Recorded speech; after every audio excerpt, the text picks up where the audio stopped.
பாலவ கரணம் மட்டும் கிடையாது, நாகவ கரணத்தையும் இணைச்சு தான் நம்ம வந்து பார்க்க போகிறோம். ஆக்சுவலாக வந்து பார்த்தீங்கன்னா இந்த பாலவ கரணம் நாகவ கரணம் இந்த ரெண்டு கரணத்துக்குமே கரணநாதன் யார் அப்படின்னு பார்க்கும்போது ராகு பகவான் தான். ஆக்சுவலாக வந்து பவகரணத்துக்கு, அதாவது பாலவ கரணத்துக்கு உண்டான வழிபாடு அப்படின்னு எடுக்கும்போது ஐயப்பன். அதுவே நீங்கள் வந்து நாகவ கரணத்துக்கு எடுத்தீங்க அப்படின்னாக்க நாகராஜாவும் மாறும். ஆனால் கரணநாதன் அப்படின்னு பார்க்கும்போது ரெண்டு பேருக்குமே வந்து ராகு பகவான் தான் வந்து வருவார். சரிங்களா? அதனால் இதை வந்து சேர்த்தே நம்ம வந்து பார்த்துடலாம். இப்போ இந்த இரண்டு கரணங்களில் பிறந்திருந்தாலும், உதாரணத்துக்கு பாலவம் மற்றும் நாகவம், இந்த இரண்டு கரணத்தில் நீங்கள் வந்து பிறந்திருந்தாலும் உங்களுக்கு வந்து கரணநாதனுடைய நட்சத்திரம் அப்படின்னு வரும்போது ஒரே மாதிரி தான் வரும். திருவாதிரை, சுவாதி, சதயம், இந்த 3 நட்சத்திரங்கள் தான் கரணநாதனுடைய நட்சத்திரங்கள். நீங்கள் வந்து கரணத்தை இயக்குவதை விட இந்த நட்சத்திரங்களை இயக்கும் போது உங்களுக்கு வந்து ஸ்டாண்டர்டாக வந்து அதிக நற்பலன்கள் வந்து கிடைக்கும். ஏன் அப்படின்னா ஜோதிடத்தில் வந்து கிரகம், நட்சத்திரம், பாவம் இப்படின்னு சொல்லிட்டு 3 வகைகளில் நம்மால் வந்து அதில் இருக்கக்கூடிய நற்பலன்களையும் அதில் இருக்கக்கூடிய தோஷங்களையும் வந்து நிவர்த்தி பண்ணிக்க முடியும்.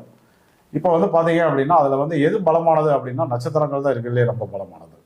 அப்போ நம்ம ஒரு கரணத்தில் வந்து பிறந்திருக்கோம். அந்த கரணத்துக்கு உண்டான நற்பலன்களை அதிக அளவு அனுபவிக்கணும் அப்படின்னா அந்த கரணநாதனை இயக்குவதை விட அந்த நட்சத்திரங்களை இயக்கிறது தான் நம்ம வந்து புத்திசாலித்தனம். இப்போ இந்த பாலவம் மற்றும் நாகவம் இந்த 2 கரணத்தில் பிறந்திருந்தால் நீங்கள் இயக்க வேண்டிய நட்சத்திரங்கள் வந்து திருவாதிரை, சுவாதி, சதயம். இந்த திருவாதிரைக்கு உண்டான வழிபாடு என்ன அப்படின்னு பார்க்கும்போது சிதம்பரம் தில்லை நடராஜர்.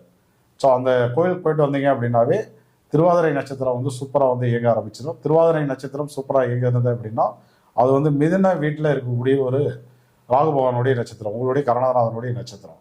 உதாரணத்துக்கு நீங்கள் வந்து மேஷ லக்னத்தில் பிறந்திருக்கீங்க அப்படின்னா 3ஆம் பாவம் வந்து இயங்கி நிறைய கம்யூனிகேஷன், நிறைய நட்புகள் வந்து கிடைக்கும், நிறைய தகவல் பரிமாற்றங்கள் வந்து கிடைக்கும். அதன் மூலமாக உங்களுக்கு மிகப்பெரிய ஆதாயங்கள் வந்து உருவாகும்னு சொல்லலாம். அதுவே வந்து நீங்கள் ரிஷப லக்னத்தில் பிறந்திருந்தீங்க அப்படின்னா அந்த திருவாதிரை நட்சத்திரம் பார்த்தீங்கன்னா 2ஆம் பாவத்தில் வந்து இடம்பெறதுனால உங்களுடைய தனபாவம் வந்து அதிக அளவில் வந்து இயங்கி யோக பலன்கள் வந்து அதிக அளவில் கிடைக்க ஆரம்பிச்சிடும்னு சொல்லலாம்.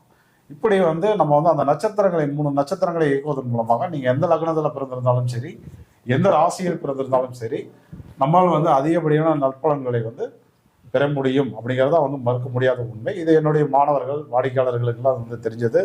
இது முதல் முறையாக தான் இன்றைக்கி வந்து சேனலில் வந்து இதை பற்றி நம்ம வந்து பேசுகிறோம். ஸோ அதனால் வந்து கேர்லெஸ்ஸாக இருந்துடாதீங்க. கண்டிப்பாக வந்து இதெல்லாம் நோட்ஸ் எடுத்து எழுதி வைக்க வேண்டிய விஷயம். இப்போ திருவாதிரைக்கு நம்ம என்ன பார்த்தோம் அப்படின்னா சிதம்பரம் தில்லை நடராஜர் அப்படின்னு பார்த்தோம் நம்ம. அதுவே வந்து சுவாதிக்கு வந்து என்ன தெய்வம் வருது அப்படின்னு பார்க்கும்போது லட்சுமி நரசிம்மர். லட்சுமி நரசிம்மர் வழிபாடு எடுத்தீங்கன்னாவே சுவாதி நட்சத்திரம், உங்களுடைய கரணநாதன் நட்சத்திரம் சூப்பராக வந்து இயங்கும். ஸோ அதுக்கு அடுத்தது பார்த்தீங்கன்னா சதயம்.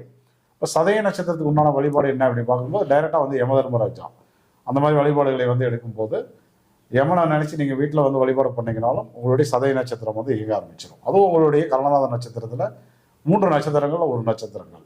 சரி, அது மட்டும் தான் பண்ணுமா சார், வேறு ஏதாவது மாற்று வழிகள் இருக்கா அப்படின்னா இருக்குது. ஆக்சுவலாக குறிப்பிட்ட உணவுகளை வந்து நீங்கள் அதிக எடுக்கும்போது கூட இந்த கரண நட்சத்திரங்கள் வந்து பலமாக வந்து இயங்க ஆரம்பிக்கும்.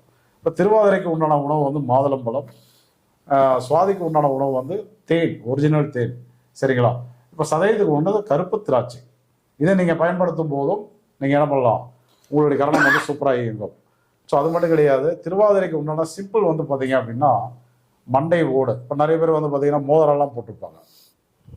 மண்டை ஓடு உருவம் பதித்த மோதிரத்தை வந்து போட்டிருப்பாங்க. இந்த அதாவது பாலவ நாகவ கரணத்தில் பிறந்தவர்கள் இந்த மோதிரத்தை வந்து தாராளமாக வந்து பயன்படுத்தலாம்.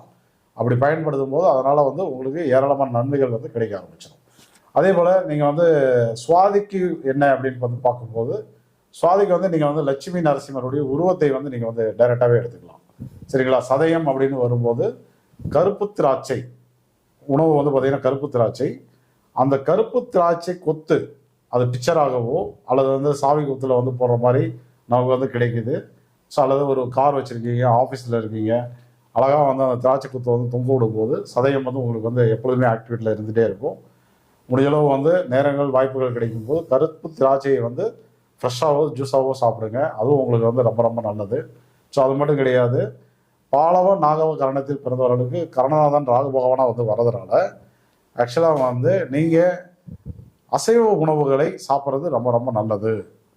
இந்த பாலவ நாகவ கரணத்தில் பிறந்தவர்களுக்கு நீங்கள் எவ்வளோதான் அசைவ உணவுகள் சாப்பிட்டாலும் உங்களுக்கு வந்து எந்தவித தொந்தரவுமே வந்து ஏற்படாது. குறிப்பாக வந்து ப்ரெஷர் அதிகமாக இருக்குது அப்படிங்கிற போது மட்டும் நீங்கள் வந்து அதுக்கு தகுந்த மாதிரி அளவுகளை வந்து கம்மி பண்ணிக்கோங்க. மற்றபடி எனக்கு ப்ரெஷர்லாம் இல்லை சார், நான்வெஜ் சாப்பிடலாமா அப்படின்னா டெய்லி சாப்பிட்ற பாலவ நாக கரணத்தில் பிறந்தவர்கள் நிறைய பேர் இருக்காங்க. அவங்கெல்லாம் வந்து பார்த்தீங்க அப்படின்னா நான்வெஜ் இல்லாமல் சாப்பிடவே மாட்டாங்க. அது வந்து அவங்களுக்கு ரொம்ப பிடித்தமான ஒரு விஷயம். சாப்பிட்றது நல்லதா அப்படின்ற ஒரு கேள்வி வரும்போது கண்டிப்பாக அது வந்து நல்லது தான், அதில் எந்த மாற்று கருத்தும் இல்லை. ஸோ அதே போல் இந்த ஃபாஸ்ட் ஃபுட் ஐட்டம்ஸ்லாம் வந்து பார்த்திங்கன்னா அவங்க விரும்பி சாப்பிடுவாங்க. அதுவும் வந்து ரெகுலராக நீங்கள் எடுத்துக்கோங்க. உடலில் வந்து வயிற்றுலேயோ அல்லது ஃப்ரெஷர்லேயோ ஏதோ ஏற்ற இறக்கங்கள் இருந்தால் மட்டும் அதுக்கு தகுந்த மாதிரி கொஞ்சம் சேஞ்ச் பண்ணிக்கிறது நல்லது. இப்போ இந்த பாலவம் மற்றும் நாக கரணத்தில் பிறந்தவர்களுக்கு உண்டான அதிர்ஷ்ட எண் என்ன அப்படின்னு பார்க்கும்போது 4ஆம் நம்பருங்க. ஆக்சுவலாக வந்து 4ஆம் நம்பர் இருக்குல்லே ரொம்ப பவர்ஃபுல்லான நம்பருங்க. இது வந்து ராகு பகவானுக்கு உண்டான ஒரு அற்புதமான எண். இந்த 4ஆம் நம்பரை யார் யாரெல்லாம் வாகனங்களில் அதே போல் பெயரில் ஃபோனுடைய கூட்டு எண்ணில் பயன்படுத்துகிறீங்களோ அவர்களெல்லாம் ராகுனுடைய ஆதிக்கத்தில் தான் வந்து இயங்கிட்டு இருப்பீங்க. ஆக்சுவலாக ராகு பலம் பெறும்போது நமக்கு வந்து இந்த ரவுடிகள் தொல்லை, எதிரிகள் தொல்லை, செய்வினை, ஏவல், பில்லி சூன்யம் இந்த மாதிரி பாதிப்புகள்லாம் கண்டிப்பாக நமக்கு வந்து இருக்காது. அந்த பாதிப்புகள்லாம் நெருங்காதுன்னு சொல்லலாம். ஆக்சுவலாக பாலவ நாகவ கரணத்தில் பிறக்காதவர்கள் கூட உங்களுக்கு வந்து இந்த செய்வினை, ஏவல், பில்லி சூன்யெல்லாம் இருக்குது அப்படின்னா இப்போ நான் தர கோவிலை வந்து நோட் பண்ணிக்கோங்க. அந்த கோவிலுக்கு போயிட்டு வரும்போது அந்த தோஷம் வந்து நிவர்த்தி அடையும். இப்போ இந்த மாதிரியெல்லாம் நீங்கள் வந்து பாலவ கரணத்தை வந்து இயக்க முடியும். அதே போல் ராகு உண்டான உணவு வந்து உளுந்தை வந்து நீங்கள் அடிக்கடி உணவில் வந்து பயன்படுத்திக்கணும். உணவு, அசைவ உணவுகள், ஃபாஸ்ட் ஃபுட் ஐட்டம்ஸு, மாதுளம்பழம், கருப்பு திராட்சை, தேன் இந்த மாதிரி உணவுகளில் ஏதோ ஒரு உணவாக டெய்லி வந்து எடுக்கணும். அப்படி எடுக்கும் போது உங்களுடைய கரணம் வந்து இயங்கிட்டே இருக்கும். ஆனால் இதில் ஒரு என்ன சூட்சுமம் அப்படின்னு கேட்டிங்கன்னா, இந்த பாலவ நாக கரணத்தில் பிறந்து பரணி, பூரம், பூராடம், கிருத்திகை, உத்திரம், உத்திராடம் இந்த 6 நட்சத்திரங்களில் நீங்கள் பிறந்திருந்தால் உங்களுக்கு சொந்த காசிலே சூனியம் வச்சுக்கிற மாதிரி ரிவேஸில் வந்து வேலை போக ஆரம்பிச்சிடும். அதனால் கண்டிப்பாக இந்த 6 நட்சத்திரத்தில் பிறந்து பாலவ நாக கரணத்தில் பிறந்திருந்தீங்க அப்படின்னா அந்த கரணத்தை வந்து இயக்க வேண்டாம். இது எனது அனுபவபூர்வமான உண்மை. நான் ஏதோ வந்து ஒரு நோட்ஸில் படிச்சுட்டு வந்தாலும் வந்து சொல்ல கிடையாது. கிட்டத்தட்ட வந்து பார்த்தீங்கன்னா 2010 திதியோகாரண ஜோதிட முறையில் மிகப்பெரிய ஞானம் தெளிவை வந்து பெற்றவன் நான். ஜோதிடத்துறை அப்படின்னு எடுத்தீங்கன்னா 1999 நான் வந்து இந்த ஃபீல்டில் வந்து இருக்கேன். 1000க்கும் மேற்பட்ட மாணவர்களை வந்து உருவாக்கியிருக்கேன். ஸோ ஏகப்பட்ட கிளைண்ட்டுக்கு இதெல்லாம் கொடுத்து பெரிய அளவில் வந்து சக்ஸஸ் வந்து எடுத்திருக்கு. ஸோ வந்து இன்னைக்கு லைவில் ஏதாவது டிஃப்ரெண்டாக கொடுக்கணும் அப்படிங்கிறதுக்காக தான் இந்த தகவல்களை வந்து கொடுத்துட்ருக்கேன். பாலவம் நாகவ கரணத்தில் பிறந்து பரணிபுரம் புராணம் கிருத்திகை உத்திராடத்தில் பிறந்திருந்தால் இந்த மாதிரி வேலைகள்லாம் பார்க்காதீங்க. பார்த்தீங்கன்னா என்ன நடக்கும் அப்படின்னு வரும்போது குறிப்பாக வந்து பார்த்தீங்கன்னா விபத்துகள் வந்து ஏற்படும். செய்வினை, ஏவல், பில்லி சூனிய பாதிப்புகள் வந்து உருவாகும். கழுத்து பகுதியில் பாதிப்புகள் என்பது உருவாகும். மர்ம உறுப்பில் பாதிப்புகள் என்பது உருவாகும். ஆணாக இருந்தால் பார்த்தீங்கன்னா வைரஸ் சார்ந்த பிரச்சனைகள், எழுச்சித்தன்மையில் வந்து பாதிப்புகள் என்பது உருவாகும். பெண்ணாக இருந்தால் அவங்களுக்கும் வந்து பார்த்தீங்கன்னாக்க வைரஸ்ஸு, அது இல்லாமல் மர்ம உறுப்பில் வந்து கர்ப்பப்பை வரை செல்லக்கூடிய வழிப்பாதை அந்த டியூப்லாம் இருக்கு இல்லையா, அந்த டியூப்பில் பாதிப்புகள் என்பது உருவாகும்னு சொல்லலாம். முழங்கால் வலி இதனால தான் வந்து உருவாகும். ஆக்சுவலாக வந்து பாலவ நாக கரணத்தில் பிறந்து இந்த 6 நட்சத்திரத்தில் பிறந்து கரணத்தை இயக்கிட்டு இருந்தீங்க அப்படின்னா உங்களுக்கு வந்து உங்களையே அறியாமல் முழங்கால் வலி வந்து உருவாகிடும்.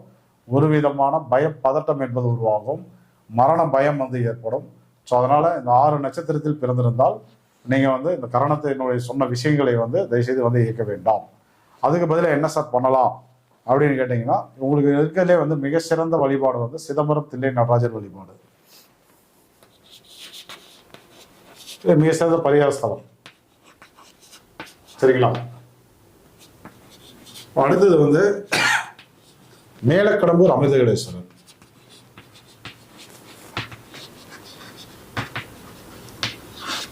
மேலக்கடம்பூர் அமிர்தகடேஸ்வரர்